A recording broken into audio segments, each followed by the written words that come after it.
تمام انسانوں میں مسلمانوں کے بدترین دشمن یہودی اور مشرک ہیں۔ یہ یہودی میں چاہتا ہوں کہ تاریخ جو ہماری امت مسلمہ کی ہے اس کے حوالے سے ان کا جو بھی کردار رہا ہے اس پر ایک نظر ڈال لیجیے۔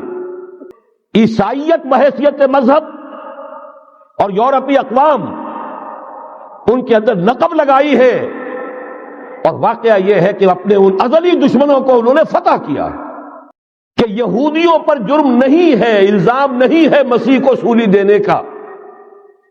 تاریخ بدل گئی۔ جو 1900 برس تک ایک تاریخ چلی آ رہی تھی، بیک جنبش قلم پوپ صاحب نے انہیں اس ذمہ داری سے بری، اور دنیا کی سب سے بڑی مقروض حکومت جو ہے وہ امریکہ کی ہے، یہودی قرض خواہ ہے، اور امریکہ کی حکومت ان کی مقروض ہے۔ اسی لیے کہا ہے نکسن نے اپنی کتاب میں کہ کوئی پریزیڈنٹ نہیں ہے امریکہ کا جو یہودیوں کی رائے کے خلاف چل سکے۔ آرڈر آف الومیناٹی 1776 یکم مئی یہ نظام قائم کیا وائساپ نے، اور اس نظام کے تحت فری میسنری اور lodges of the great Orient قائم کیے گئے۔ یہ سارا ہتھ کنڈا وہ ابلیسی نظام، اس کی تفصیل ایک کینیڈین آتھر نے لکھی ہے کتاب میں، پاونز ان دی گیم۔ یہ سارا دھندا ایک شیطانی چکر ہے، ابلیسی چال ہے، اور اس کے ذریعے سے اسرائیل قائم ہوا، اور اس کی توسیع بھی ہوئی 1967 میں۔ اس کو اچھی طرح نوٹ کر لیجئے کہ تاریخ انسانی میں خیر و شر کی جو کشمکش رہی ہے، ہمارا ایمان یہ ہے کہ اصل میں ایک طرف ابلیس اور اس کی ذریت ہے، صلبی بھی مانوی بھی، دوسری طرف اللہ کے رسول اور ان کے امتی رہے، ستیزہ کار رہا ہے ازل سے تا امروز، چراغ مصطفی سے شرار بولہبی کشمکش جاری رہی۔ قرآن مجید میں 7 مقامات پر قصہ آدم و ابلیس ہے۔ اللہ سے اس نے مہلت مانگی قیامت تک کے لیے کہ مجھے مہلت دے کہ میں ثابت کر سکوں کہ آدم اور اس کی ذریت، اس کی نسل تیری وفادار نہیں رہے گی، میں انہیں گمراہ کر کے چھوڑوں۔ قرآن کا ہر طالب علم جانتا ہے اللہ نے اسے مہلت دی، اور اس نے پھر جو دھمکی دی تھی بار بار آیا ہے، میں آدم کی نسل کا اغوا کر کے رہوں گا، انہیں گمراہ کر کے رہوں گا، ان پر سامنے سے حملہ کروں گا، پیچھے سے حملہ کروں گا، دائیں سے حملہ آور ہوں گا، بائیں سے حملہ آور ہوں گا، اور تو دیکھے گا اے پروردگار کہ تو نے جو مقام اور مرتبہ خلافت عطا کیا آدم کو، آدم کی ذریت اس کی اہل ثابت نہیں۔ یہ چیلنج ہے جو قرآن مجید میں آیا ہے۔ اب ایک بات یہ نوٹ کیجئے کہ اس ذریت آدم کا جو ازلی دشمن ہے ابلیس، اس کا سب سے بڑا ایجنٹ اس دنیا میں کئی ہزار برس سے یہودی ہے۔ دنیا میں انسانوں میں ان کے سب سے بڑے ایجنٹ کارندے، وہ مغضوب علیہم قوم، وہ ملعون قوم، لعن الذین کفروا من بنی اسرائیل علی لسان داؤد و عیسی ابن مریم۔ تاریخ یہ بتا رہی ہے کہ ان کی دشمنی ہمیشہ رہی، تمام انبیاء سے رہی۔ حضرت مسیح علیہ السلام کو انہوں نے اپنے بس پڑتے سولی پر چڑھایا۔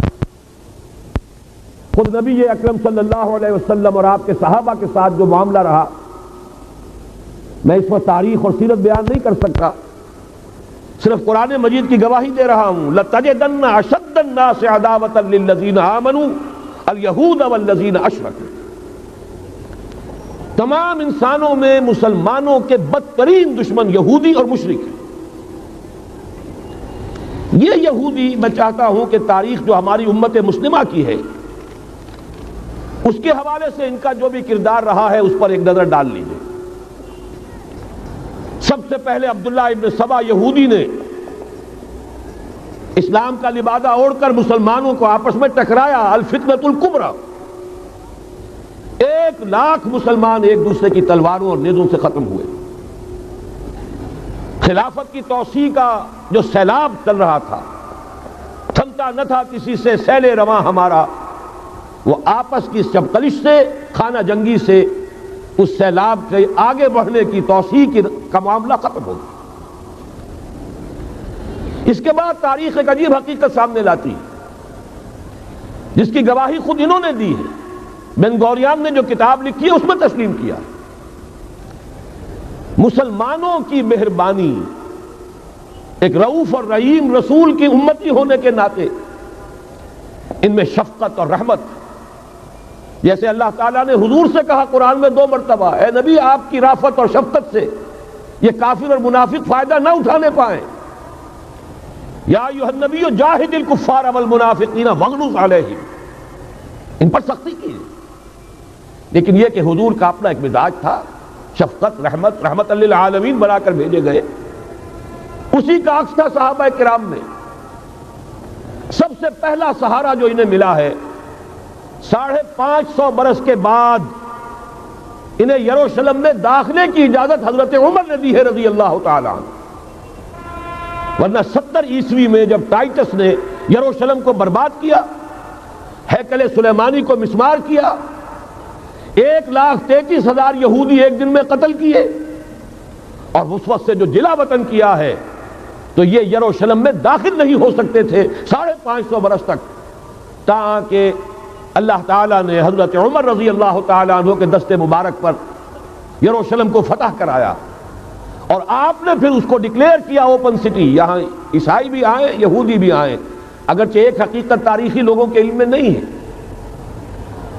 یروشلم میں جو اس وقت عیسائی تھے انہوں نے جب سرنڈر کیا، انہوں نے ایک شرط پیش کی، یہ ان عیسائیوں کی طرف سے پیش کردہ شرط تھی کہ آپ چاہے یہودیوں کو یہاں آنے کی اجازت دے دیں، بسنے کی اجازت نہیں دیں گے، وہ یہاں کوئی جائیداد نہیں خرید کر سکیں گے، وہ یہاں آباد نہیں ہو سکیں گے۔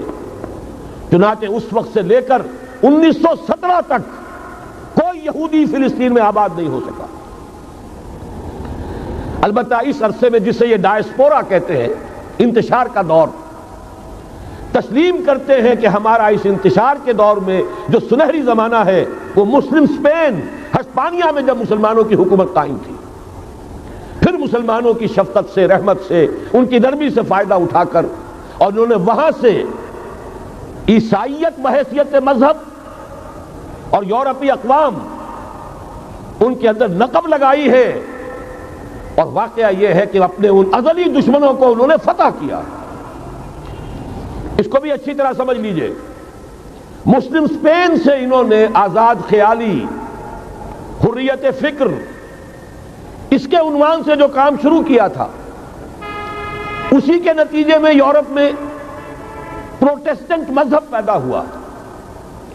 جب تک رومن کیتھولک مذہب کا وہاں غلبہ تھا، وہاں یہودیوں پہ بہت سخت پرسیکیوشن بھی ہوتی تھی، انہیں سودی کاروبار کرنے کی اجازت نہیں تھی، لیکن انہوں نے پروٹیسٹنٹس کے ذریعے سے سودی کاروبار کی اجازت لی۔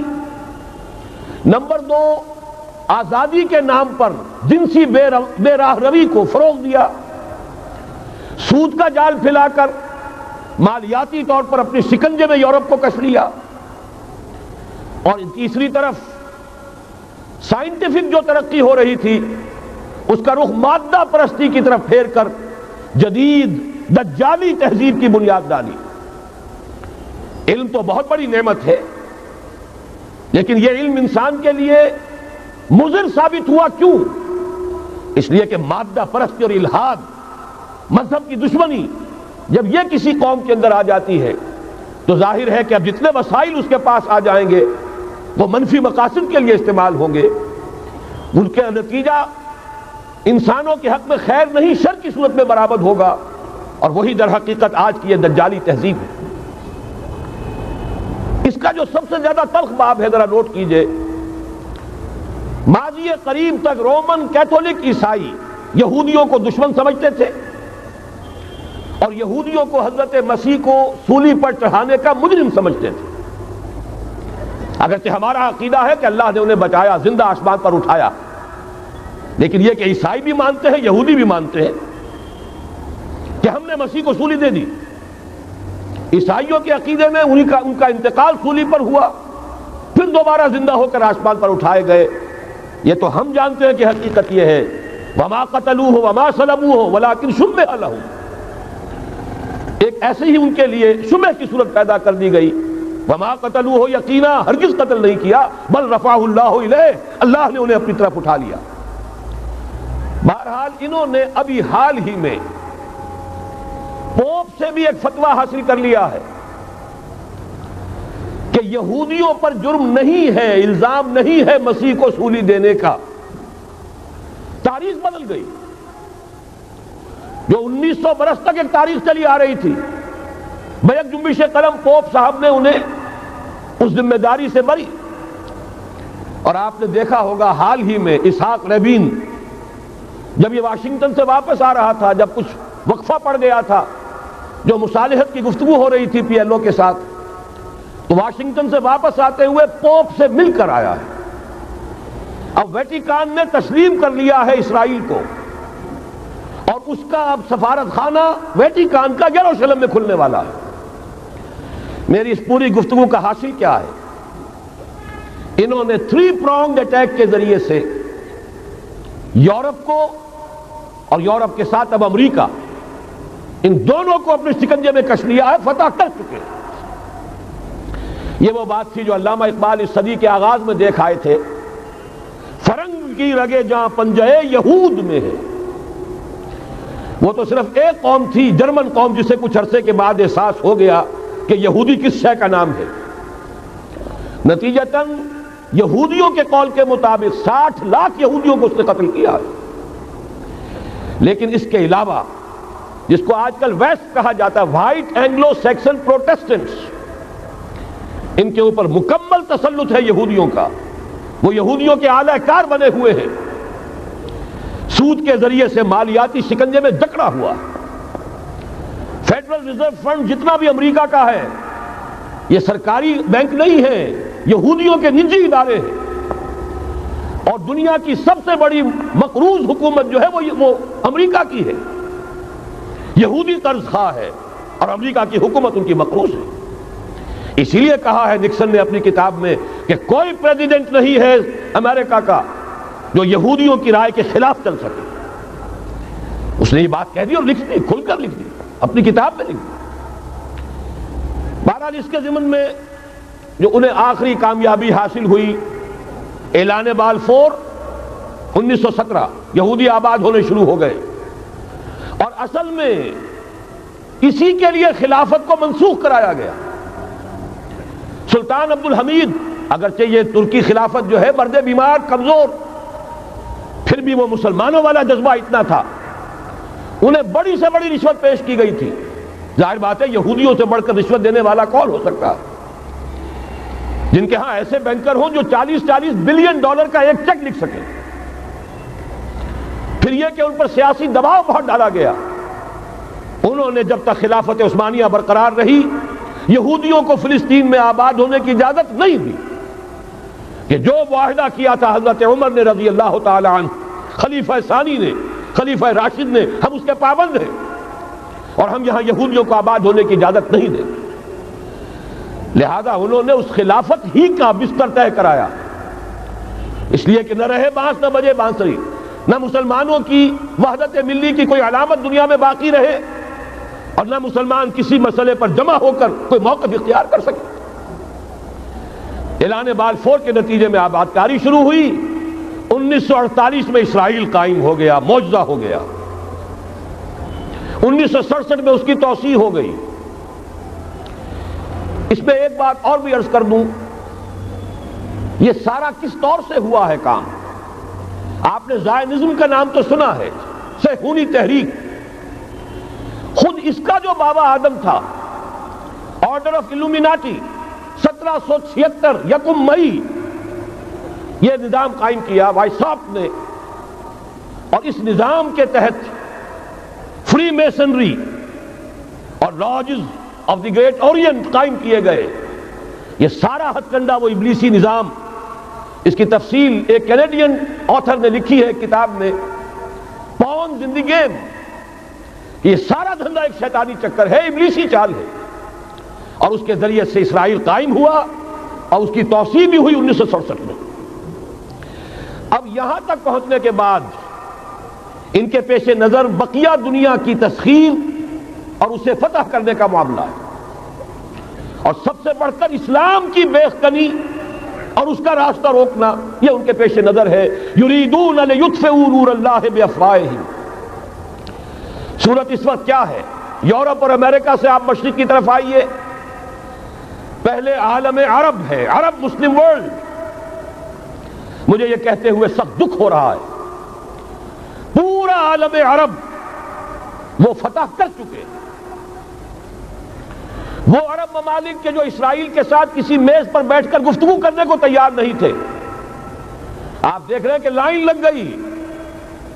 کبھی صرف انور سادات نے ریکگنائز کیا تھا، پوری دنیا میں شور مچا تھا، اس پر لعنت ملامت ہوئی تھی۔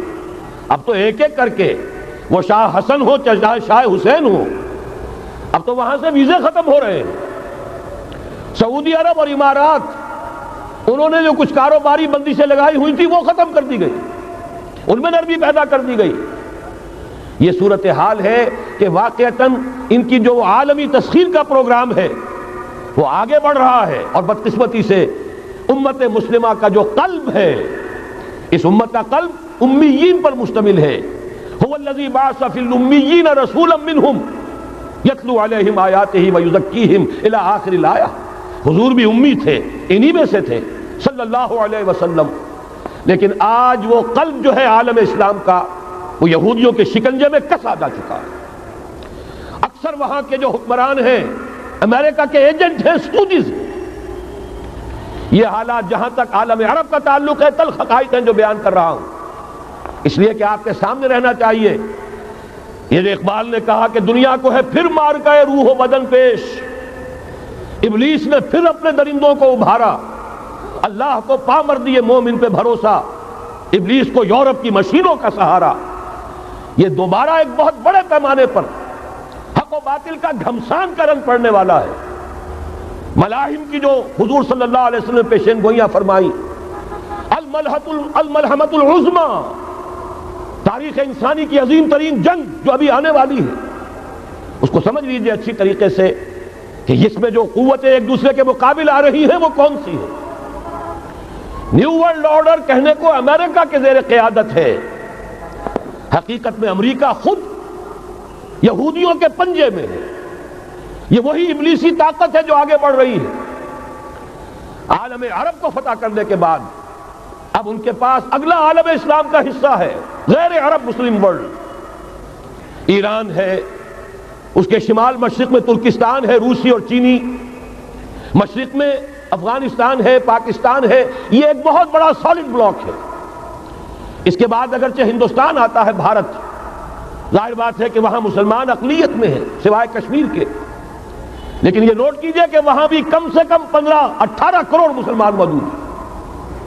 آج بھی دنیا کا سب سے بڑا ملک جس میں مسلمانوں کی تعداد اور جن کی نفری سب سے بڑھ کر ہے وہ بھارت ہے۔ اس کے بعد پھر انڈونیشیا، ملائیشیا ہے، اس سے آگے ہے پھر فار ایسٹ، ابھی انہیں فتح کرنا ہے۔ نیو ورلڈ آرڈر کا یوں سمجھئے کہ ابھی یہ ہارڈ نٹ ٹو کریک، ابھی ایک لوہے کا چنا ہے چائنا کی شکل میں موجود۔ اور مجھے یاد آ رہا ہے ڈی گال کے الفاظ بہت سے لوگوں نے سنے ہوں گے، اس نے کہا تھا کہ ہم نے خامخواہ روس کو اپنا دشمن بنا لیا ہے، وہ تو ہمارا بھائی ہے، وائٹ ریسس، وہ تو بنیادی طور پر یورپین قوم ہے۔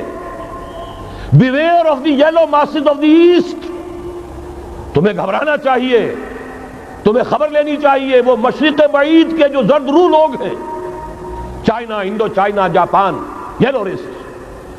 ابھی اس نیو ورلڈ آرڈر کے لیے جو فتح عالم اور تسخیر عالم کا پروگرام ہے، اس میں پہلے غیر عرب مسلمان دنیا اور پھر یہ فار ایسٹ کا خاص طور پر یلو ماسز، یہ ہے کہ جنہیں ابھی انہیں ٹیکل کرنا ہے۔ اور اسی لیے میں عرض کرنا چاہتا ہوں، حقائق ہمارے سامنے رہنا چاہیے۔ یہ 45 برس کے بعد امریکہ کو کیسے خیال آ گیا کہ کشمیر کا مسئلہ واقعی ہے، ساقی نے کچھ ملا نہ دیا ہو شراب میں؟ یہ کہاں سے رابن رافیل آئیں پچھلے سال اور مسئلے کو زندہ کر کے چل دی.